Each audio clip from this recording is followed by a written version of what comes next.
আমি অধ্যাপক ডাক্তার দীপক লাল বণিক। আমি রিটায়ার্ড গভর্নমেন্ট সার্ভেন্ট। আমি 2010-এ রংপুর মেডিকেল কলেজ হাসপাতালের ডাইরেক্টর হিসাবে অবসরে যাই। তারপর আমি প্রাইভেট ইউনিভার্সিটিতে অধ্যাপনার কাজে নিয়োজিত আছি।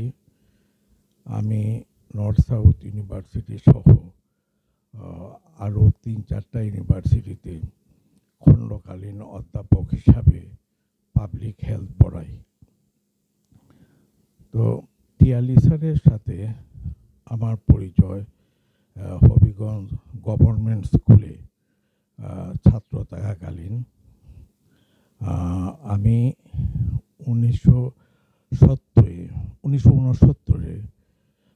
হবিগঞ্জ গভর্নমেন্ট হাই স্কুল থেকে এসএসসি পাস করে আমি চট্টগ্রাম কলেজে ভর্তি হই।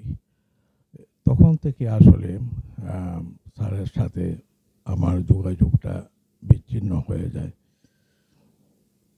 টিয়ালি স্যারের কথা যদি বলি, প্রথমেই চোখের সামনে ভেসে আসে সাদা ঢিলা পায়জামা, সাদা পাঞ্জাবি পরা দীর্ঘদেহী একজন লোক।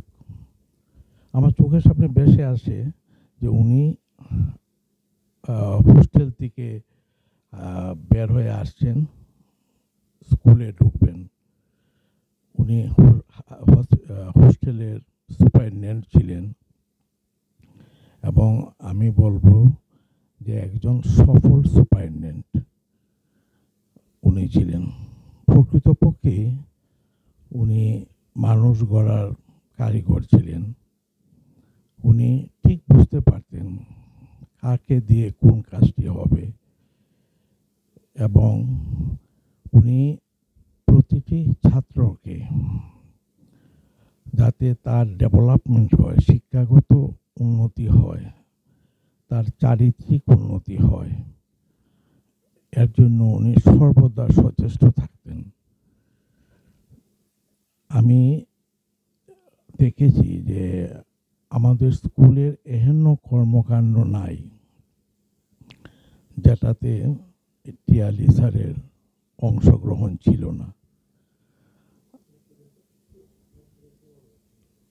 হ্যাঁ, স্কুলের সরস্বতী পূজা হোক, মিলাদ হোক, স্কাউটস প্রোগ্রাম হোক, কাপসের প্রোগ্রাম হোক, স্যার সর্বাগ্রে আছেন। স্কুলের অ্যাসেম্বলিতে প্রতিদিনকার যে অ্যাসেম্বলি হতো, স্যারের একটা সোচ্চার ভূমিকা আমরা দেখতাম। স্যারের চলাফেরা একটু অন্যরকম ছিল এবং একজন আদর্শ শিক্ষক বা মডেল টিচার বলতে যা বোঝায় সবগুলো গুণাগুণ ওনার মাঝে ছিল। নিজে পরিষ্কার পরিচ্ছন্ন থাকতেন। আমি কোনোদিন ওনাকে ময়লা জুতা পরে স্কুলে ঢুকতে দেখি নাই। একদম পালিশ করা ওনার শু ছিল, শু পরতেন সবসময়। চলাফেরা দেখলেই মনে হতো যে উনি একটা মানে অভিজাত পরিবারের সন্তান।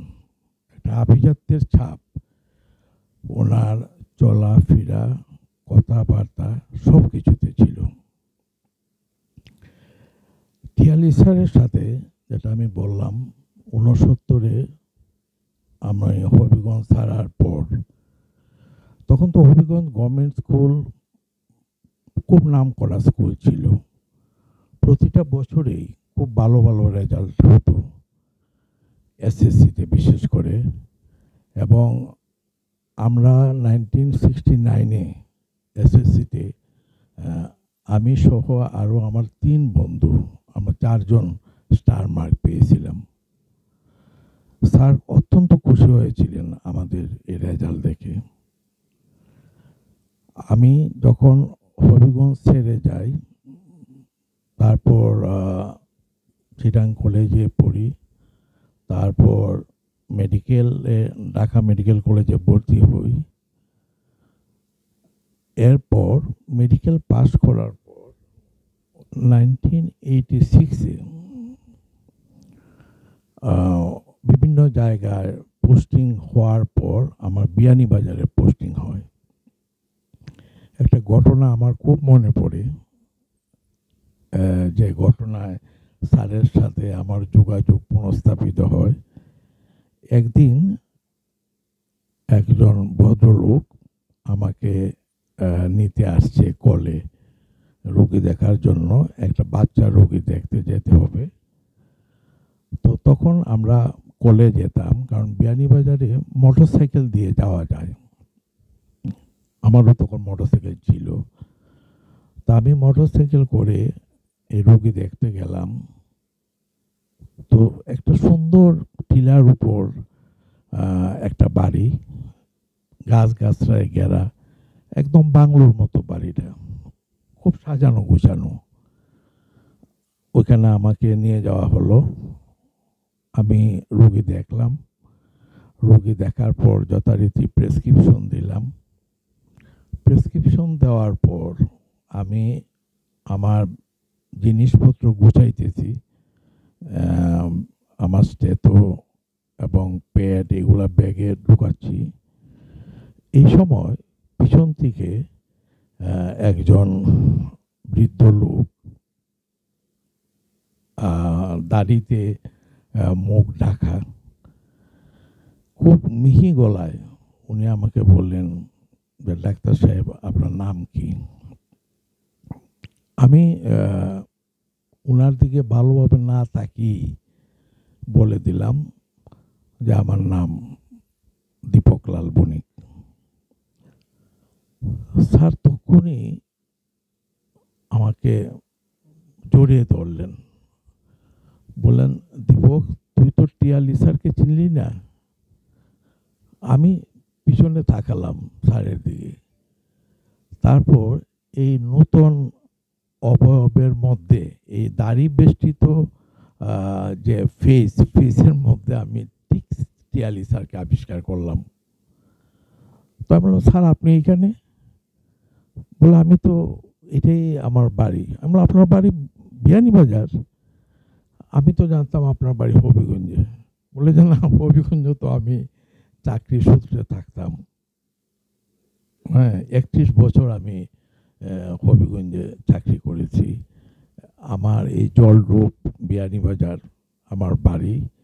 এখন আমি বাড়িতে অবসর জীবন কাটাচ্ছি।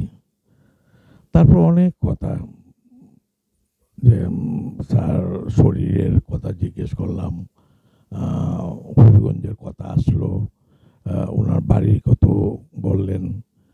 অনেকক্ষণ থাকার পর, আলাপ করার পর আমি ফিরে আসলাম। ওই দিন আমি যেন স্যারকে নতুনভাবে আবার আবিষ্কার করলাম। ঠিক আগের মতোই, একদম স্নেহমাখা সুর, আগের মতোই অনেক কল্যাণ সাধনে উদ্গ্রীব। স্যার আমাকে বারবার জিজ্ঞেস করলেন যে, এখানে তোমার কোনো অসুবিধা হচ্ছে কি না, তুমি যেখানে থাকতেছো, কোনো রকম অসুবিধা হলে আমাকে জানাবে, এইরকম উনি আমাকে বললেন। তারপর স্যার আমাকে এত মায়া করলেন, কিছুদিন পরপরই স্যারের আবার ওই যে টিলার বাগানে আপনার সাতকড়া গাছ ছিল, কমলা গাছ ছিল। তো স্যার কয়েকদিন পরপরই এই ফল টল আমার হাসপাতাল কোয়ার্টারের বাসায় পাঠিয়ে দিতেন, এবং এত পরিমাণে পাঠাতেন যে আমরা একাকে শেষ করতে পারতাম না। আমি আবার এগুলা, আমাদের বিয়ানীবাজার হাসপাতালটাও টিলার উপরে ছিল, তো আমি অন্যান্য ডাক্তারদেরকে আমি এটা বিলাতাম। তারপর মাঝে মধ্যে আমি সময় পেলেই স্যারের বাড়িতে গেছি, আমার পরিবার সহ গিয়েছি। আমার স্ত্রী তো ওনাকে খুব পছন্দ করতেন। ওনার পিতৃসুলভ ব্যবহার, মানে আমার স্ত্রীর মনে এখনো দাগ কেটে আছে। আমার মেয়েটার তখন বয়স ছিল 4 বছর। তো উনি মেয়েটাকে হাতে ধরে ওনার সারা বাড়ি ঘোরাতেন এবং আমার মেয়েটাও ওনাকে খুব পছন্দ করত। ওই মেয়ে পরবর্তীতে ডাক্তার হয়েছে।